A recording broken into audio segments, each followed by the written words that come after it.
as you mentioned, my name is John Carlock. Currently, I do serve as the HPC for Fifth Group. I know I already told you all that, so I'm being redundant here, but it is something that is new to me. I worked in more of an athletic arena for a long time. 8 years with the Olympic Committee, leaving there as the manager of strength and conditioning for the United States Olympic Committee.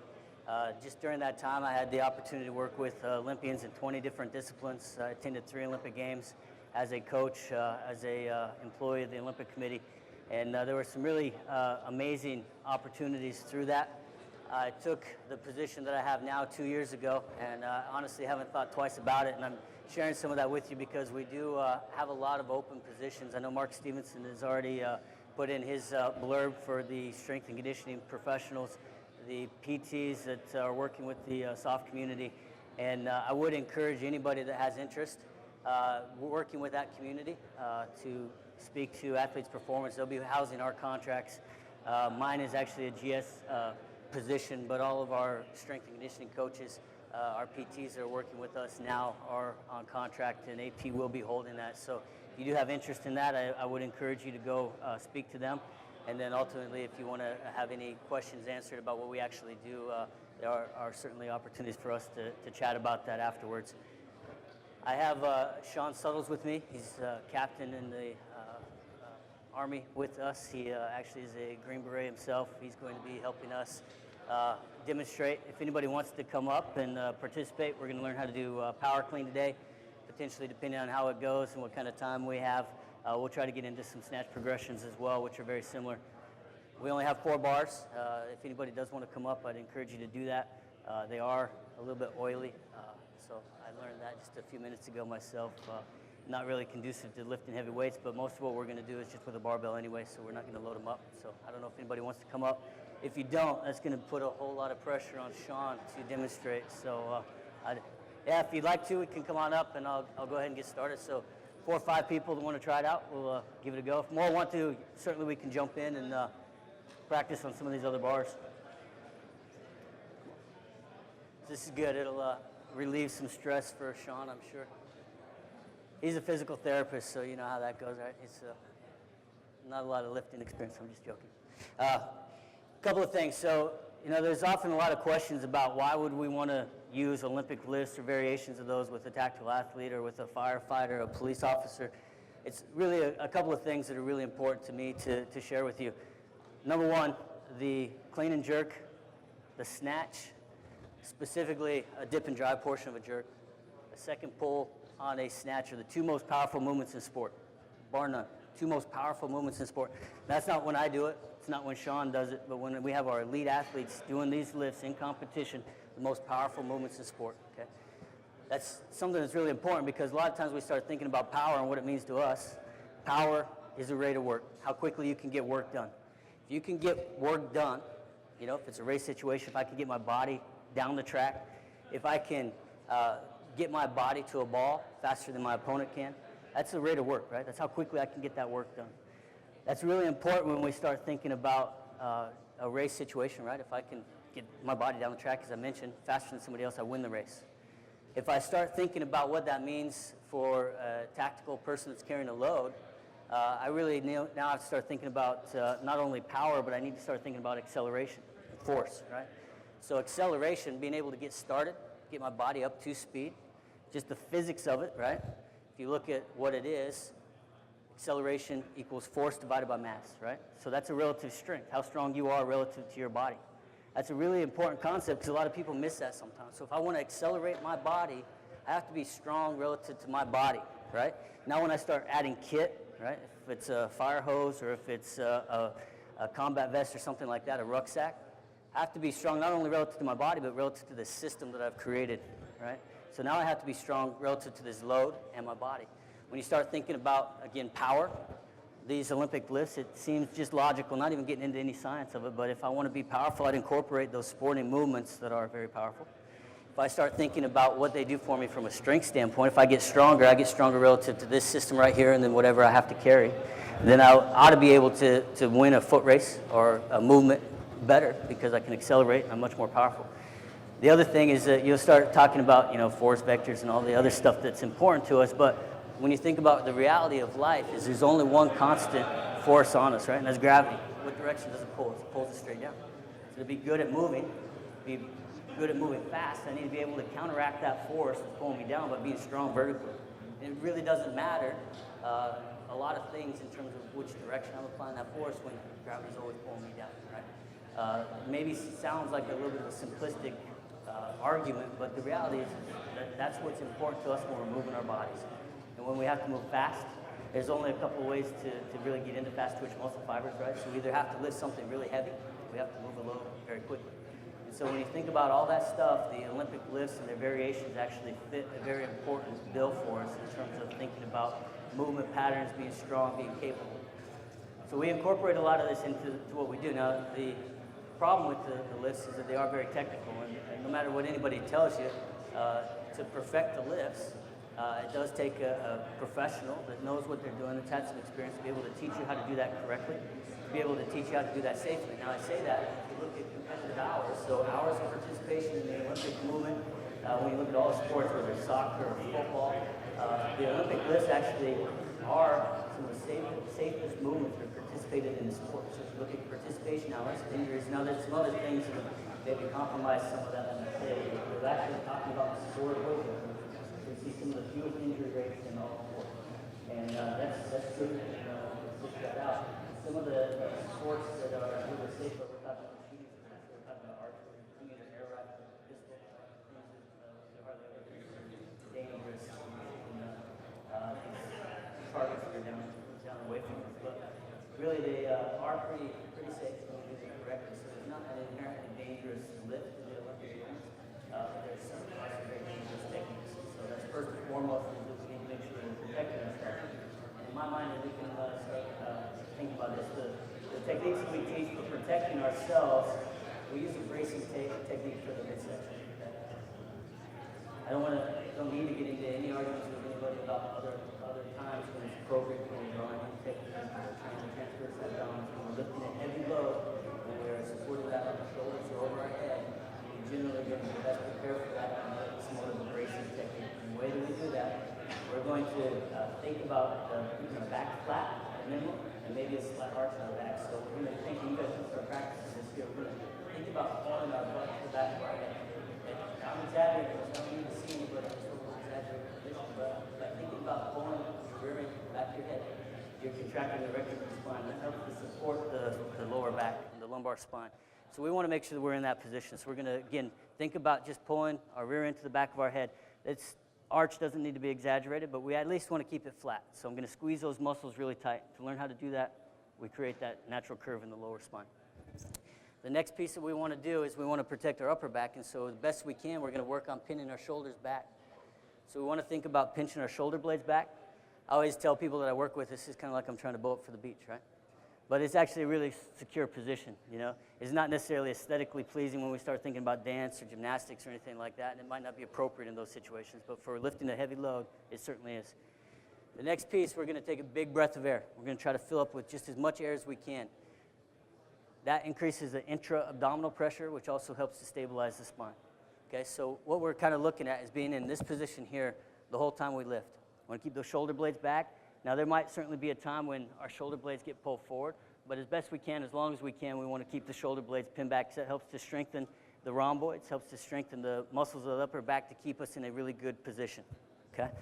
So this bracing technique is what we use when we're lifting weights. So I'd like everybody just to try that again. So we're going to think about squeezing our rear end to the back of our head. We're going to pin our shoulder blades back, and we're going to get the biggest breath of air that we can. So I can do that standing up tall, or now what becomes important for the lift is I'm going to get into my power position. So my power position, and where we generate the most vertical force, it's different for everybody, but generally speaking, it's a knee angle of about 125 to 145 degrees, give or take. I have a short frame, so it changes for me. Somebody that's taller, it's certainly going to be different, but we want to find that position where we feel like we're stable and strong, okay? If you think about a vertical jump, where would you really feel the strongest when you're leaving the ground? That's where you want to be, okay? So this is our power position. This is really one of the most important positions that we can get into, right? So as I just mentioned, this is where I'm strongest, where I can resist gravity the best, where I can generate the most vertical force, right? This knee angle right here, somewhere in here, right? Give or take. What I want is to have my knees just behind my toes. My weight back, I'm not saying on my heels, but from the ball of my foot back. So I should be able to kind of hang out here, wiggle my big toe. I'm not getting off balance or anything like that. I'm pretty secure. Okay? Now, if you think about this from a sporting standpoint, if I'm not a golfer, Robin will make fun of this right here, but if I'm thinking about striking the ball through contact point, I'm actually going to be going through my power position. If I'm hitting a baseball, when I'm driving through, even though it's a different direction, my joint angles are very similar, right? So there's optimal ranges of motion for the muscles. There's optimal lengths of contraction for the muscles, and I'm going through that. If I'm thinking about just a football tackle, if I'm getting into position, I'm trying to drive through somebody, I'm going to do that from that similar position. If I'm thinking about the acceleration phase of a foot race, I'm going to be driving through that position. And certainly if I were to think about a vertical jump, I'm going to be going through that position. So it's really actually a very important position for us to train. Another reason why I would like to incorporate some of these pulling movements into what we do, okay? When you think about that, this lift right here that we're about to do is, in my mind, one of the most important lifts that you can do. So if anybody asked me for one lift, what would be the one lift that you would try to do? This right here is actually it. So if I, the whole stranded on a desert island kind of thing, I had an empty barbell, what would you do? This would be it right here. And it seems maybe kind of counterintuitive to some. I certainly am, I'm all about squats. I'm all about being strong in a squatting movement. I'm all about deadlifts and cleans and everything else that we can do to be strong. But this movement and this body position is so important that I think that we really need to spend a lot of time there. The other piece of this, when we start thinking about it, is that I can do this right here with any kind of barbell. I don't need bumper plates necessarily. It would be better if I had them, but I don't need them. I could use steel plates, and I can generally go into any commercial gym, get into this position, and do this jump and shrug that I'm about to show you without anybody being upset about the noise that I'm making or the risk for the floor or anything like that. So we can do this movement anywhere we want, right? Anywhere that we have a barbell. The other piece is that it's actually relatively safe. So when we're starting to think about learning technique, I'm in a fairly upright position, so I have less risk of getting pulled forward, getting pulled out of position with the heavy load. I'm actually back in a position where I can control the load a little bit better, right? When we start thinking about the importance of the lift, this position comes back to being really critical if I want to be good at lifting heavy weights. I have to get back to this position every time, so we start here, okay? So this is going to be a pull from our power position. I'll go ahead and demonstrate. I can do this first one. Oh, no, Sean's going to do it. So we're actually going to have him start a lot more upright. So he's going to stand up. He's going to have his shoulders just slightly in front of the bar. He's going to squeeze that bar straight into his body. So he's going to be in a little bit of a vertical position. So I want him to stand up just a little bit more, bring it into his hips. We're going to start there, okay? That's actually a really good start position. You can bend your knees just a little bit more. Yep. That's it right there, okay? So he's going to start in this position where it seems kind of counterintuitive because I'm going to take out that stretch reflex. I'm going to put him in a static position. I'm going to have him try to do everything he can to go straight vertical. So just straight up without rebending your knees, jump and shrug. It's actually pretty stellar, so not bad for a PT. Just kidding. So that's our pull from the power position, right? That's a really good movement. It's really simple. I don't need him to jump 6 feet into the air. He certainly has a better vertical than that. Maybe not, but he should be able to actually jump higher. But all we need to do is get into the mechanics of actually just getting a little bit of a hop in there. So we're going to do one more. So bend your knees just a little bit, stand up just a little bit straighter, jump and shrug. Okay, that's a great lift. So let's all try it. We'll do just a set of 5 reps. That's good. Go ahead. You guys can do this on your own. I want you to pin your shoulders back, so pin your shoulders back. Think about pinching my shoulder blade, my fingers together. There you go, jump and shrug. Good.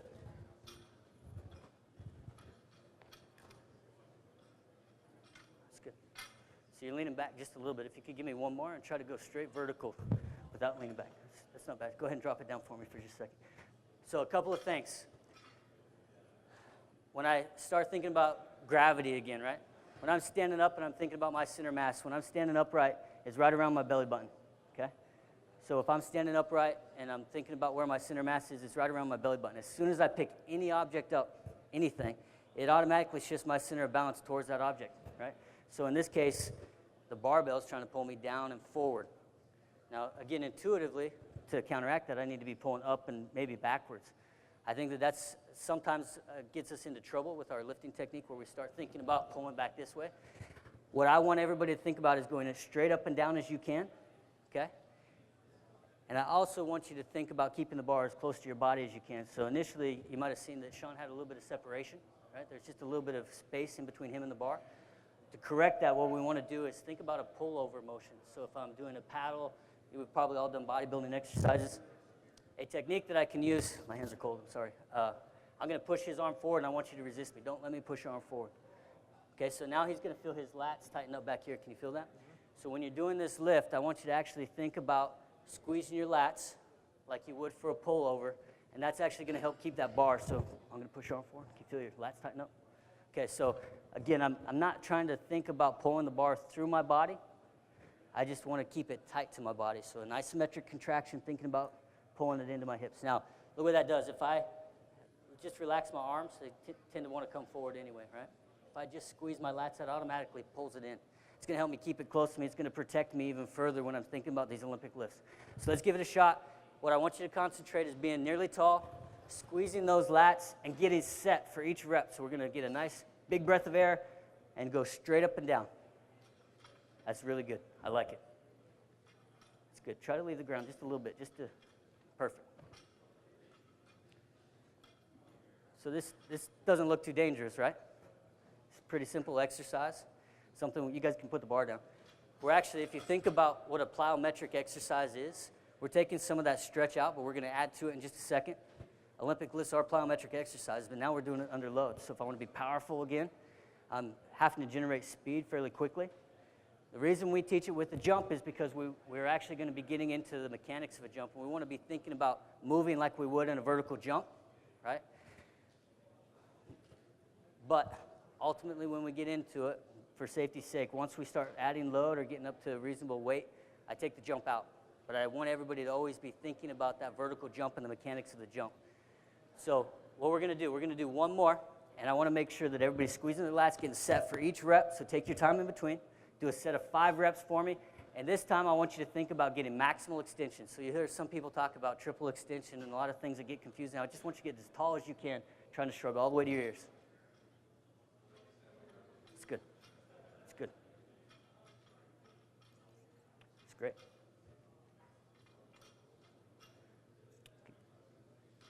When you're done with your 5 reps, you can put the bar down. So that's a clean pull from the power position. The most important lift in my mind from a strength and conditioning standpoint if I'm just thinking about performance. Obviously, there's a lot of other things that we need to do in terms of prepping the body and making sure that guys are able to get into good positions and whatnot. But when I'm thinking about performance, not health and wellness and all that kind of thing, this is my favorite exercise, okay?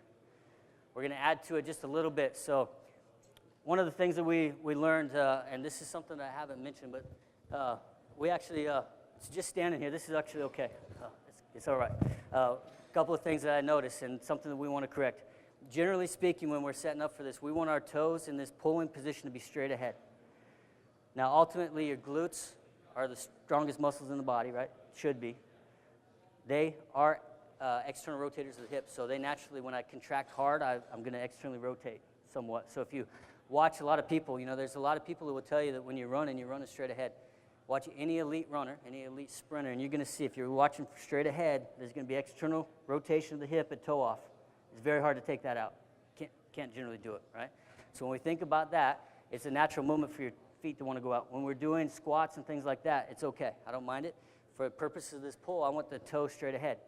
Now, you hear a lot of people say that any kind of asymmetry, right to left flexibility, strength, front to back, right to left, any kind of discrepancies in that can lead us to injury, right? So what we don't want to see, and this is something that's fairly natural for him and something that I would want to correct later, he naturally wants to stand with one foot turned out, right? His right foot is externally rotated, but his left foot is straight ahead. It's a fairly common thing that we've seen with the group of people that we've been working with. It's not a good thing, ultimately, when you're thinking about moving well, when you're thinking about being strong. So we want to try to do some things here just to correct that. So what I'm just going to ask everybody to do is keep their toes pointing straight ahead. Now, one of the other things that I've started to notice really a lot of, see a lot more of, is that guys are generally weak in their hamstrings, okay? So I don't want to necessarily point anybody out, but if you want to run fast, if you want to sprint fast, you have to have strong hamstrings, have to do it, okay? It's a critical part of it, and that's not only from a performance standpoint, but just from a safety standpoint. If your hamstrings are weak, you're going to pull a hamstring sometime when you're sprinting, okay? So This next exercise is part of the progression, but it's another one of my favorite exercises. It's called an RDL, or Romanian deadlift. If you talk to Kyle Pearson, I don't know if anybody knows him, he calls them Cajun deadlifts because he's from Louisiana, so he doesn't want to give credit to anybody else. When we think about this, we're going to start in this power position, but this time we're actually going to straighten our knees out a little bit. So I'm not locking my knees. I'm just unlocking my knees, but I'm keeping them stiff. What we're going to do here is we're going to start in this tall position. We're going to squeeze our lats just like we did. We're going to push our rear end back. We're going to load our hips, and we're going to go down as far as we can without bending our knees, without rounding our back, and then we're going to come back up. Okay, so that's an RDL. He had a little bit of separation on the way back, so we want to make sure he's keeping that bar as tight to his body as he can. So let's try one more. And then come back up. That's really good. That's a good lift. Okay, he kept it a lot tighter to his body, close to his body. I like it. A couple of things. Go ahead and put the bar down. I'm a relatively flexible guy. I can bend over. It helps that I have short legs and long arms, right? I can touch the ground anytime, no problem. When I do this exercise correctly, if I pin my shoulders back, I get my back set, I push my hips back. This is about as far as I get. My hamstrings are tight, tight, tight right now. The way that I would get lower would be to round my back out, right? I rounded my back. This is dangerous when we're lifting heavy loads. And then let my shoulders come forward. And that's all the stuff that I was telling you not to do in the beginning, right? Or things I was showing you to try to avoid in the beginning. So you want to keep those shoulders back, keep your back flat, and the movement should only start in your hips. You're going to push back. I can wiggle my big toe right now. I can wiggle them, and I'm not moving. I'm not shifting balance. I'm still pretty secure, right? So think about that. The weight should be from the ball of the foot back. Okay, so let's go ahead and give it a shot.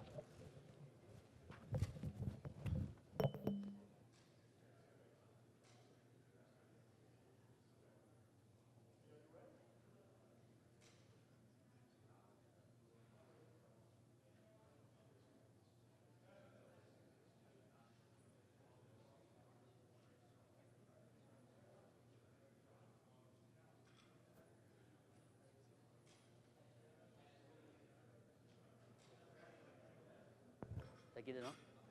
So for everybody, that was actually a really good lift. A couple of things that I saw. So on your first couple lifts here, he was coming forward just a little bit. So his shoulders relaxed. So I want him to pinch his shoulder blades back. Squeeze your lats. So you're pulling that bar, and that's spectacular. Keep that bar right on your body. That's a great lift right there.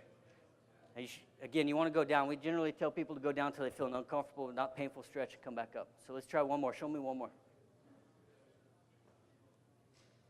That's fantastic. Go ahead and put the bar down. So a couple of things. When you think about being strong, this is an exercise that you can really load up, okay? You can put a lot of weight on this exercise. Again, if you've progressed appropriately, you don't start with a lot of weight. But if you've progressed through it, there's no reason not to go heavy in this lift. It's a tremendous, tremendous exercise for the erectors of the lower back, tremendous exercise for the glutes, and a fabulous exercise for the hamstrings. So when you start thinking about running mechanics again, we don't need to get into too many details, but my hamstrings work to slow down my lower limb when I'm running, okay? So when I've generated a lot of force, I'm driving through, it's my hamstrings that slow that down, right? But then they have to change direction. They're going to pull to help me extend myself, right? When you think about some of that, the hamstrings are really at a lot of risk for pulls when they're not strong eccentrically. And so when you think about preventing injury, protecting yourself when you're in a foot race or something like that, having strong eccentric strength is a critical skill. And it is a skill. It's something that we can teach, something we can get better at, something that we can unlearn if we don't practice it, okay? So when you think about that, what we want to do, this is going to be one of the few times in a lot of our lifting where we're going to not really ever move fast. So right here, we're going to control it down. Nice control movement. We want to stand back up without really being explosive. There's a lot of risk to our lower back rounding out, things like that, when we come up fast on this movement. So let's do one more lift. What I want you to work on is just a nice control movement, and then I would just want you to control it back up. I don't need you to move fast on the way back up. It's great.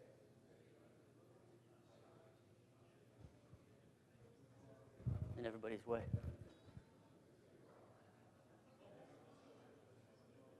Okay, so right here he started to squat down. So we're going to remind you to keep your knees stiff. You just go down as far as you can without bending your knees. That's a lot better. So when you're doing this lift, if at any point you feel the tension come off your hamstrings, you need to come up because you're not doing it right. So you should feel tension in your hamstrings the whole way. When I get down here, just to get depth, if I squat, that's not solving any problems. That's turning it into a quad exercise at this point, right? I want to keep the tension on the hamstring so that they're working the whole time. So keep that in mind. In the RDL, you should feel tension in your hamstrings through the whole lift. If at any point you're trying to get deeper by bending your knees or pushing down or something like that, come on up because you're doing something wrong, okay? And you're not getting the big benefit out of the lift. So RDL, great extensor exercise. It's also important for the teaching progression. The next piece to how we teach the cleans, we're going to RDL down. So just watch me for a second. We're going to RDL down. This time, instead of trying to force the depth, as soon as I feel that barbell on the top of my kneecap, I'm going to stop. So right here, I'm going to stop in this position. Now, it's going to seem kind of counterintuitive, right? And we'll get to all the rest of it in a minute, but I just want to point out why we're here. A lot of guys want to squat down to do their cleans or to do pulls or something like that. Well, look what I've done. I've shifted my weight forward, right? I got a lot of tension. Even without a barbell, I've got a lot of tension on my knees. This isn't comfortable being here already, right? I'm not ever going to get into that position if I'm taking the barbell from the ground without ramping it off my shins and pushing away from my body, okay? So when we think about this, if I'm actually getting set up for a clean, and I'm going to move back, I'm going to come up with my hips and shoulders together. We're going to teach this in a minute, but it's important to show now. Look where I'm at. I'm in that RDL position, right? Now I can just jump and shrug and finish the lift. So we practice the pieces. If I'm coming off the ground, I'm going to be here. To get to this position from the ground, if I'm setting upright, I would have to do this. I don't want to do that with a barbell because that pushes it away from my body, puts a lot of tension in my knee. It's a bad idea. Okay, so let's try it. So we're going to RDL down to the top of the knee, and then you just jump and shrug like we've been doing for the pull from the power position. Maximal extension. Yeah, you did. That's good. See, he's already learning, right? It's good. Straight up. That's not bad. It's good. It's good. Keep doing what you're doing.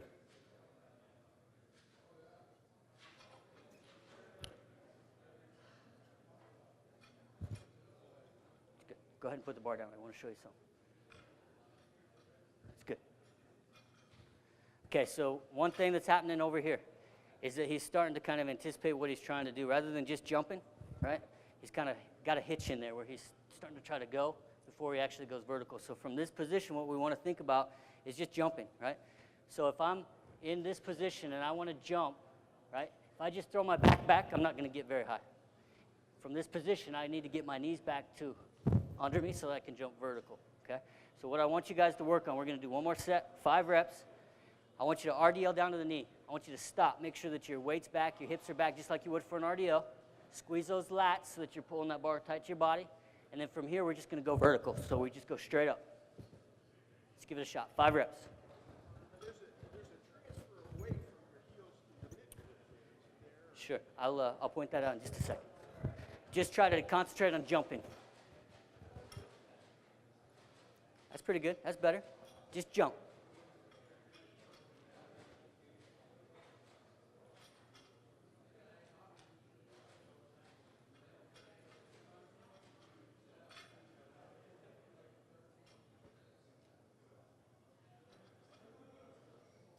Go ahead and put the bar down when you're done. So everybody looks great. He's actually doing a really good job, and one of the things that he's doing is he's trying to get into his power position, which is a great thing, right? But you're kind of moving too slow through that. So he's actually doing a really good job of getting to here, but he's got a big long pause and hitch through there. So we just want to get there as fast as we can. So when you think about this, he asked me if there's a transfer of weight from the back of your foot to the forefoot. Sure. Certainly so. So if you think about, again, a vertical jump, when I jump, I don't want to jump off my toes. So I don't want to be here when I try to go, right? I want to be back on my heels. I want to stay on my heels as long as I can so that I can drive through them, so I can get full extension at the top. So we certainly are going to raise up on our toes, but we don't want that transfer of weight to happen through here, and that's kind of part of what's causing that hitch. So what I'd like you to try to do is stay back on your heels. And again, just think about driving your heels into the ground as hard as you can, and the raising up on your toes should be an artifact of just driving hard. Okay, so let's try one more set for everybody. Sorry. That was better, right? It's quicker. It's nice. This is real good right here. Go straight up. Try not to lean back. That's better. I like it. This is good. That's a really, really good lift on the end.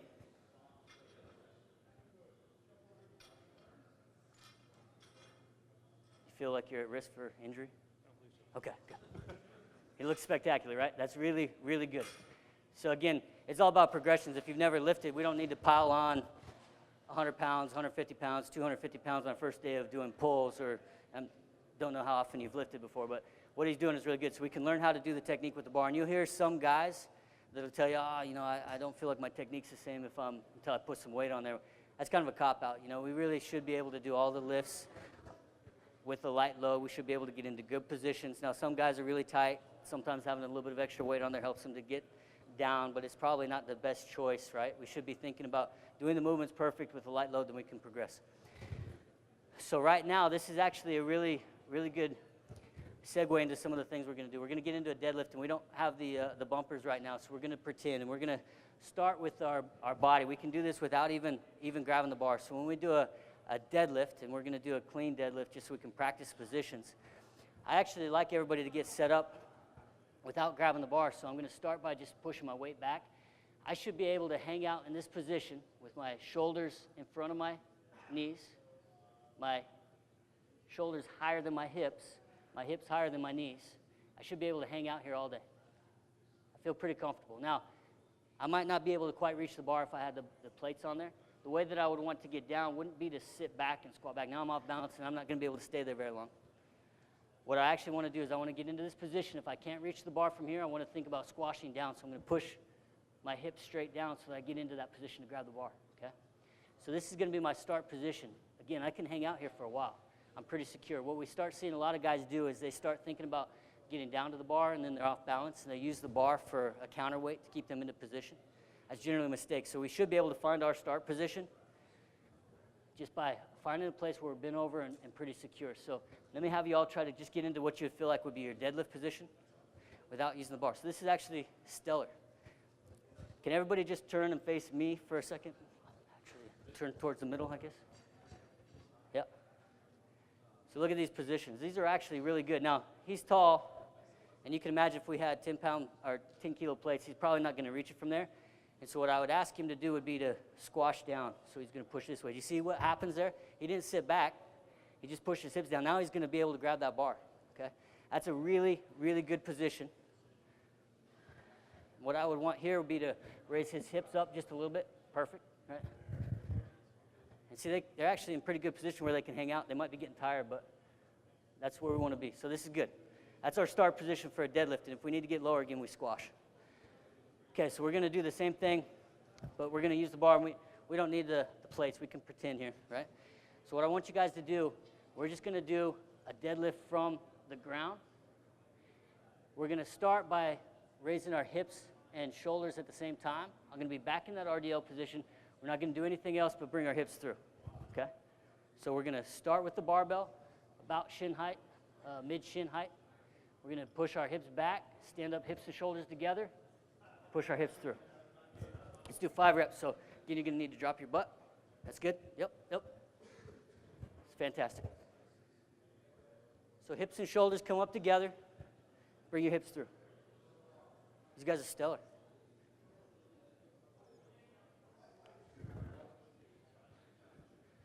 So right now, if you can sit back just a little bit, right there. That's good. That's good. Go ahead and put the bar down when you're ready. So this is an important piece of the lift, is getting from the ground to the top of your knee in a really good mechanical position so that you can do everything else that we've already learned, okay?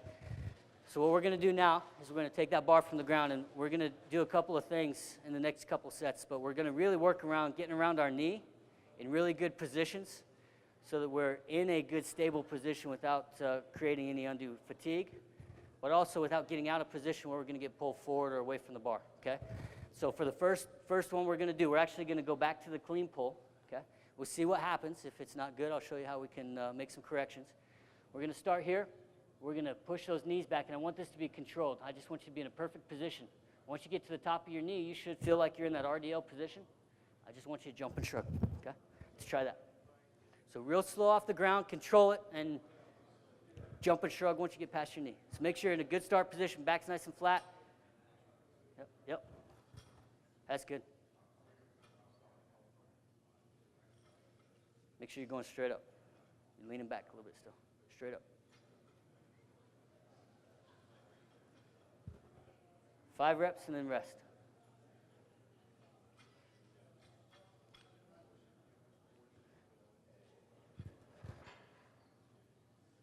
That's good right there. So when he's lifting here, he wants to keep leaning back. He wants to keep pushing his hips away.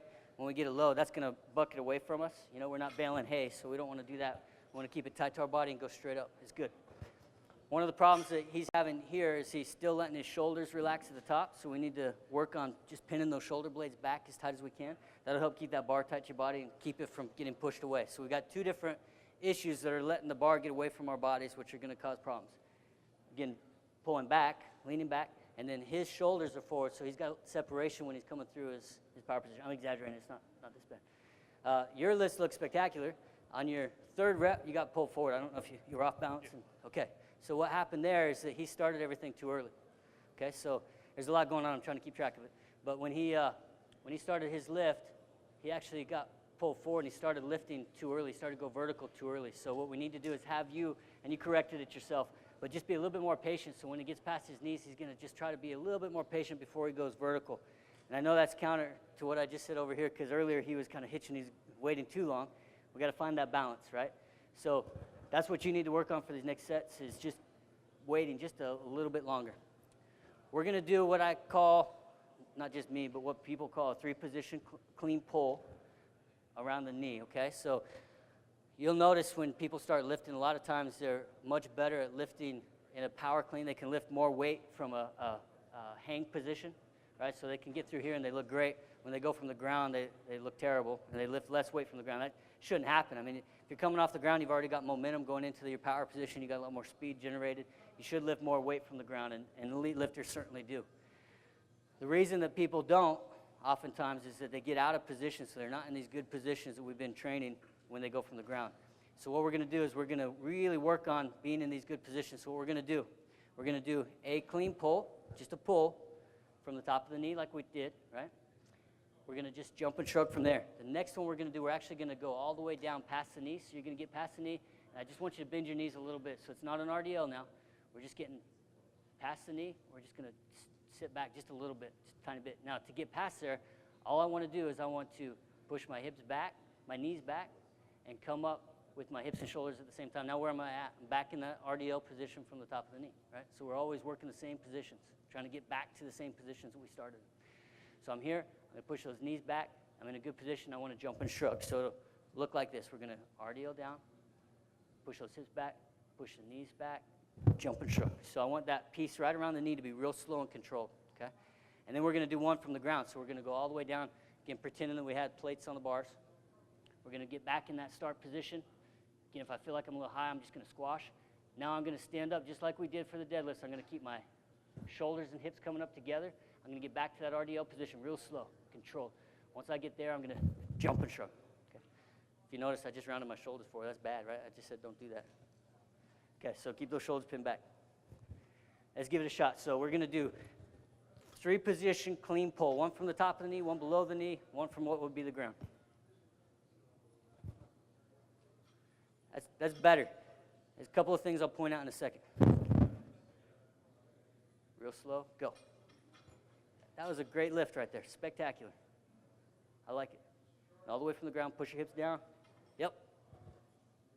It's good. It's good. No, it's good. You felt yourself kind of, you did what he was doing earlier. You pushed your hips away, right? So you guys are working out too close together. You're starting to rub off on each other a little bit. Okay, so a couple of things. Mistakes. So it's always going to be a mistake to jump forward and to be chasing the bar.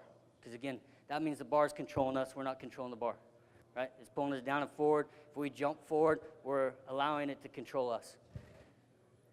Jumping backwards is actually probably a mistake as well, but it's a better mistake to make than jumping forward, because that means that my body's controlling the bar.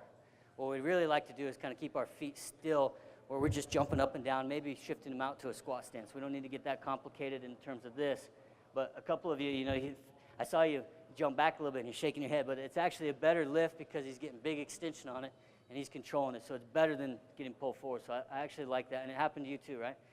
It's better to be missing backwards than forward. It's really hard to catch a weight and then have to catch it out here like this or get pulled forward. You're just not going to make those lifts. You have a chance if you're moving back on your heels a little bit, okay? So let's try one more. Same thing, I want to do it from the knee. So RDL down, I want to do it from below the knee and from the ground. Real controlled till you get to the knee and just go.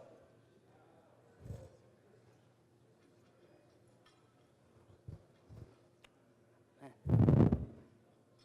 It's really good. Obviously, these guys have lifted before. Obviously so. Careful with the buck, right? It's good. I like it. That's spectacular. So you felt yourself. Sometimes you get excited and you want to go. It's okay, but again, he's getting pulled forward a little bit on those, so we want to try to avoid that as best we can. So really just be patient on it. And once you make the decision to go vertical, you just put everything you have into maximal extension. Okay, so we want to get as tall as we can, as straight up and down as we can every time we lift. Okay. All right, so we're going to go back and we're going to actually start to rack the bar. I'm going to have to take the mic off for just a second, or at least turn it off. No? Okay, I'm not going to take the mic off. Sean's going to demonstrate a clean pull, and let me actually just jump in there. If it makes a lot of noise, I apologize. The pull from the power position, we're actually going to go from the top of the knee. So we're actually going to rack this bar. So the way that this would look would be, if I do this in slow motion, I'm going to jump, shrug, upright row, wrap my elbows around, okay? A couple of things. I actually want to get into a pretty good receiving position, but you notice with my hips, I'm back in my power position, okay? So if I were to turn sideways, I want to be back in that power position. My elbows are real high. I actually, again, happen to be a pretty flexible guy where I can keep my thumbs wrapped around the bar, elbows high. The big thing is that we need to have the elbows in front of my midline. So see how I drop my elbows and they're back behind my midline? That puts a lot of pressure on my wrists. It's riding down on my chest. It's hard on my shoulders too. So at a minimum, I want to get it up on my shoulders, and I want to have it resting on my body, not on my wrists. The other thing that's pretty cool about this is if I keep my elbows high, I actually don't even have to hold on. There's not much pressure on my wrist right now, right, from the bar, because I have my elbows up and it's resting on my body. I'm not suggesting anybody let go of the bar. I'm just saying that if I do this right and I have my elbows high, even if they're out here, it's resting on my shoulders. I don't have to hold on to do the lift, okay? So what we're going to do, we're going to do a couple, and it's a light bar, so these guys are all strong enough they could hit the ceiling with it, I'm sure, okay? We're going to slow it down just a little bit. We're going to just go through the motion, okay? So we're just going to practice the motion. So I'm going to get back into that power position. I'm going to try to come up on my toes and do an upright row. If you can't pull it all the way up to your chin, no problem. Just think about that motion of getting it up, okay? So we're going to do this right here. This is a little bit more, I'm just trying to break it down for everybody so you can see what's happening. I probably wouldn't go through this whole piece right here. If I was just teaching somebody, we'd just do it, right? But that's the motion. We're going to, okay? And then we can start to speed that up. Okay? Let's start with 2 reps real slow, and then we'll do 3 reps trying to get through all those same positions but fast. As fast as you can under control.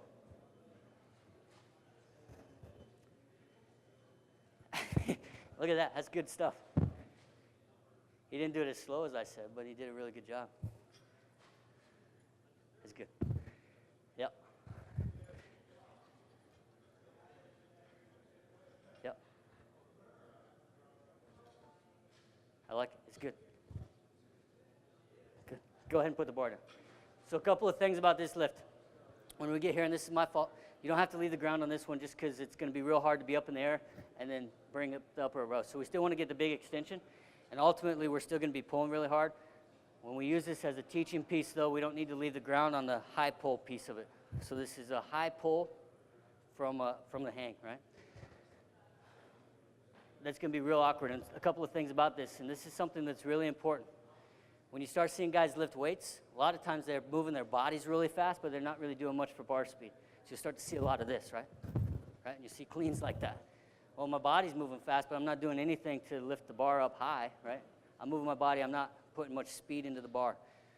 Maximal extension. We always want to work on getting as straight up and down as we can, as tall as we can, with full extension, okay? We don't want to just be moving our bodies fast and dipping around the bar. So let's try one more set. I want you to go ahead and do this at speed. You don't have to do it as fast as you can, but I want some speed on the bar. I just want you to get as tall as you can. You don't have to worry about leaving the ground. If it happens, it happens, but don't necessarily think about it. That's good. It's good. Yeah.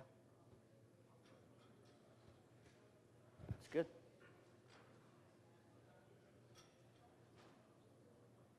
Make sure you're keeping your shoulders back. It's good. It's good lifting. I'm impressed. Everybody. It's good. Let me be in here just for a second. I'm going to take this bar. Okay, now to rack it clean, all I do is shoot my elbows through. So I'm going to do a jump, shrug, upright row, wrap my elbows around the bar. Okay, that's it. So I'm going to slow this down. And again, we always want to be moving as fast as we can under control. Ultimately, you're going to learn the technique. But the thing is, if I pull this bar way up here, it's going to come crashing down on me. So I need to learn how to control where I put the bar. It's just like playing catch with a baseball or football. I need to put the ball into the glove or the hands. I want to hit somebody in the chest with it, right? So it's the same thing here. We want to think about putting the bar where we want it to go. And I can do that really hard, or I can do it a little bit softer, and I can still have the same effect, right? I'm actually putting the ball on target. Same with the clean. So I can do this really fast, or I can actually just slow it down just a little bit. Remember what I said, jump, shrug, upright row? I wrap my elbows around, that's it. So really, if I was doing this, it would be back into my power position. Right? That's it for a clean. Okay. Obviously, I can do this faster, but we're just going to work on getting into good positions. I'm back into all those positions that I've been in, right? Okay, so let's give it a shot. Let's do 2 high pulls, 2 actual cleans, just racking it around. Just wrap your elbows around. 2 and 2. Bars are greasy. Yep.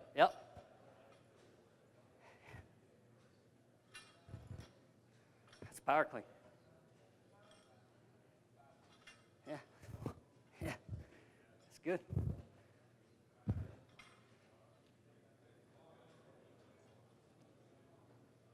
It's good. So a couple of things. When we start thinking about this lift, we want to kind of stick the landing, right? So we want to make sure we're in a good position. You hear a lot of guys that really stomp and make a lot of noise. We don't need to do that. But I want to make sure that everybody's catching it in a good receiving position before they stand up. So you were kind of just standing up right after you caught it. Take a second. That's not going to hurt you. That's actually really good for training the midsection, right? Training our core. Just supporting a weight, being strong here is a good thing. So take a second. Make sure that you're balanced and that you have the weight where you want it to be. And then just stand up. Okay. Let's do one more set. Just do 4 power cleans from the hang. Yep. Stick that landing. Feel that rack position. Just take a second, just rest, not rest, but take a second just to stabilize at the bottom, and then stand up. Yep. That's good, stand up. Yep, good. These guys are coachable. Yep, good. Feet straight ahead, so I want you to turn, there you go. It's awkward, right? Yeah. Okay. That's power clean. We can do that from any position, okay? So we can start at the top. I've been saying K a lot, haven't I, today? I can start from the top. I can RDL down. I can do a pull from the top of the knee, a clean from the top of the knee. I can do a clean from below the knee. I can do a clean pull from below the knee. I can do a clean pull from the ground. I can do a clean pull, or an actual power clean from the ground. Now, just a couple of things, and this maybe seems like it's semantics to some, but it's actually kind of an important thing if you're a weightlifter. Might not be important to anybody else, but if we're talking about a power clean, all that means is that when I catch the bar, I'm catching it in a 90-degree knee angle or higher. So if I catch it from here, stand up anywhere in that range is a power clean, okay? So technical definition, if I catch it at a 90-degree, and I'm not talking about thigh parallel or anything like that, the actual knee angle, 90 degrees or higher, it's a power clean. Anything else is just a clean. It's a full clean. However you want to say it, squat clean, anything like that, but it's a clean, okay? So everything that we did here was just a power clean. If we were going to get into it, and we're not today just because we're going to start running out of time, we would just write it down into a squat position. A couple of critical things about that is that I always want to pull the bar as high as I can first. And I've gotten into quite a few discussions, arguments with guys, but it's the same story. If I'm just dive bombing under it or trying to get down into the bar, into the bottom, then I'm going to be missing a lift oftentimes forward because I'm not getting the bar as high as I can. If you think about lifting a really heavy load at some point, right, I need to pull that bar as high as I can so I have as much time as I can to get underneath it. If I'm not doing that, I'm missing the boat, right? Maximal extension, trying to counteract gravity, trying to be strong as I can vertically. If I'm just doing this kind of stuff, it's kind of teaching me just to be strong, dipping. I don't even know what you call that. So anyway, make sure that you're trying to pull the bar as high as you can first every time. Now, just for time's sake, I'm going to go ahead and just show you a couple of things for the snatch, and then we'll be out of time. For the snatch, everything's the same. It's the same pull. Nothing really changes on the pull.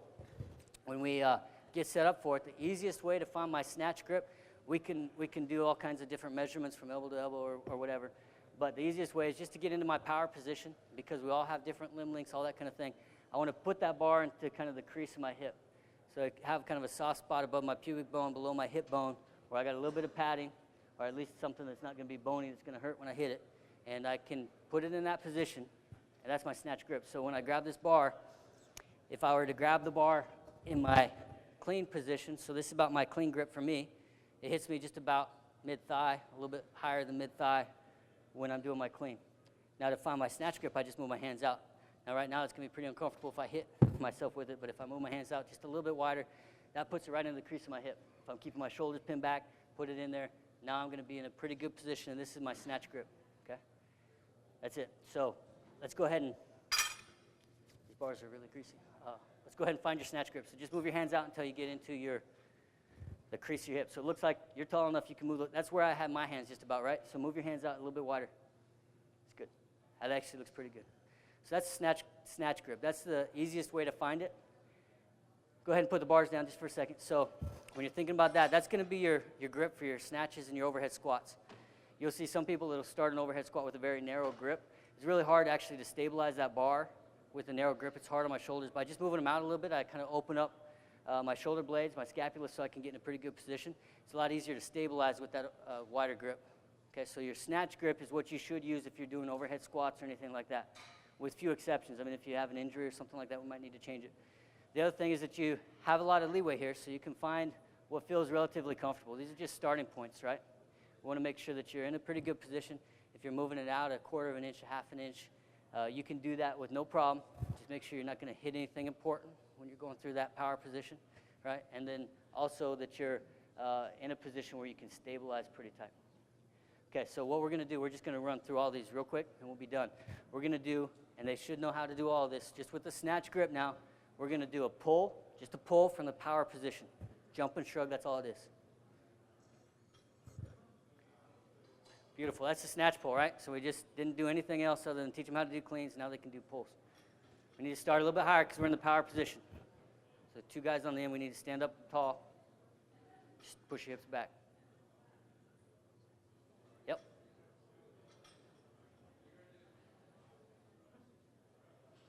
Now you guys need to squeeze your lats too, so it's the same thing. We're squeezing those lats, keep it tight. That's really good on the end. Great. That's good, yeah. Good? Okay. Bars are greasy, aren't they? Yeah. Said that a couple times. So, okay, that's a snatch pull from the power position. Now we're going to do the same thing. We're just going to do 5 reps. We're going to RDL down. And this time you're going to notice they probably don't get quite as low as when they had the clean grip, and that's only because of the grip. So we're going to do 5 RDLs with a snatch grip. So this is snatch grip RDL.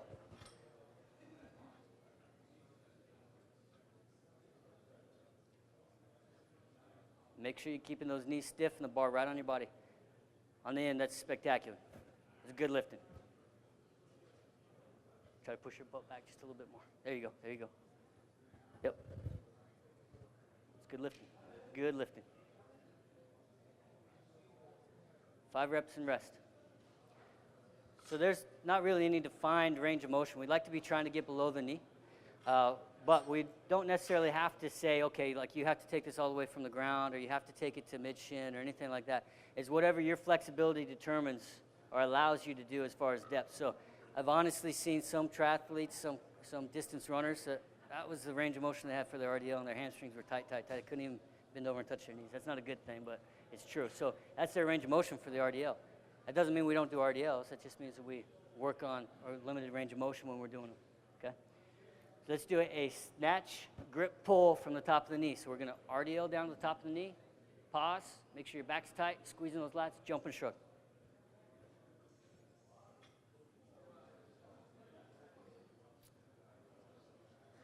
Top of the knee and go.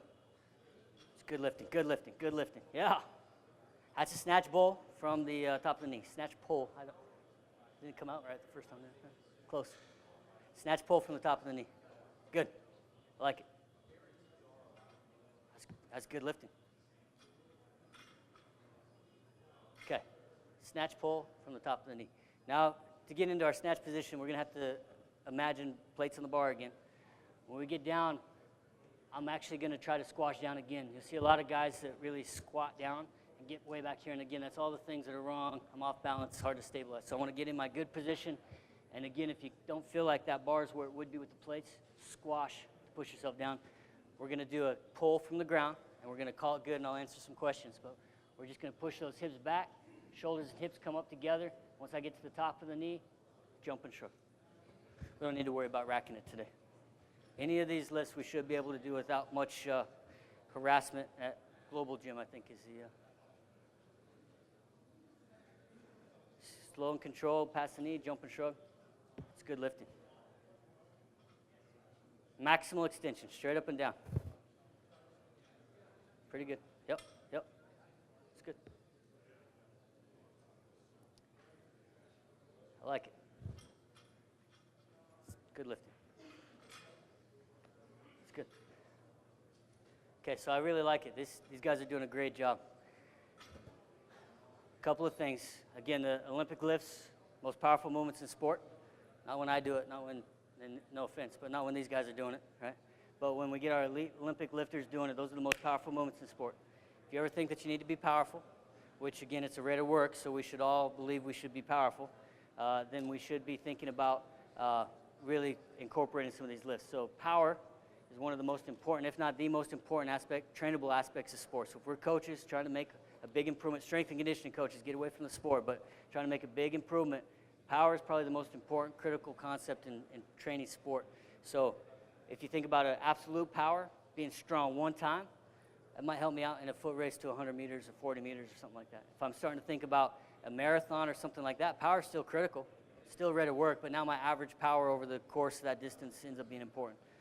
Olympic lifting still can help anybody that's thinking about triathletes, anybody that's thinking about endurance type stuff. We just have to kind of decide what's important. So the way you get strong for those events, whatever it might be, if you're thinking endurance, rucking, whatever it might be, I might have to invest a lot more time into other stuff, running, rucking, cycling, carrying fire hose, whatever. But if I want to get strong, I want to incorporate some of these lifts that are powerful. Okay. Does anybody have any questions? We got 2 minutes-ish. Any questions? 5 minutes? Yeah.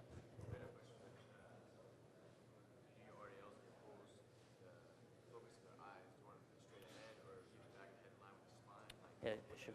So the question, and this is something I should have covered and didn't, but if I'm doing an RDL, where do I want my head or my eyes? Generally speaking, we want to keep a neutral position. So I just want to be looking straight ahead. I like to pick a point on the wall that's up a little bit higher above my head, but I'm not turning my head back to look at it. So we want a neutral head position, and I'm going to look straight ahead. So I'm going to be right about here. This is probably going to be ideal. When I was talking, I kept putting my head back, but it was mostly just because I was trying to look at you guys, right? But normally, I want to have my eyes focused up here, but I'm going to have my head basically neutral for all those positions, so I'm not throwing my head around when I do the lift. Okay? I should have covered that with these other lifts too. Any other questions? Yeah.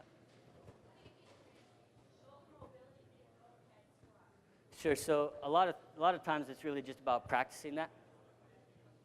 Oh, how do you increase shoulder mobility for an overhead squat? A lot of times it's just practicing it. So if I just have my hands up over my head, I should be able to get into this position without doing anything else. So I generally want to keep my elbows pointing straight down to the ground, right? What I generally speak to is just practicing whatever range of motion you can get into. So I should be able to at least go to here, keeping my elbows pointed straight down, if I can't get all the way down into an overhead squat to do it. So I just start there with the range of motion. So whenever you start to feel range of motion fall or falter, if I have to turn my elbows forward or anything like that, would come up at that point. The other thing, and might be something we can talk about elsewhere, but we do a lot of PNF stretching to try to increase the range of mobility for external rotation would be important, okay? So we'll actually do contract, relax PNF stretch where we're gonna have the individual pull their arm back as far as they can, and then we just support here, and then, can I show real quick? This is, so he's tall, so this is bad for me, but he's gonna externally rotate his arm as far back as he can. He's gonna push against me, not hard, we're not arm wrestling. We're just gonna contract that and make sure that he keeps it relatively tight. I'm gonna count to 8, I'm gonna relax, he's gonna come forward, and then automatically you're gonna see, look at that, the range of motion is incredibly bad. And so that's actually one of the ways we kind of trick our body, right? So we're overriding some of the natural proprioceptors. So normally we don't wanna overstretch a muscle because it's dangerous. there's a natural reflex that tells our body to stop stretching. And by using those PNF methods, it's the fastest way to increase mobility. And we would then sustain or maintain it through some sort of static stretching or something like that. So PNF stretching for external rotation. Any other questions? I think that's about us, huh? Good. Thank you. Appreciate the time.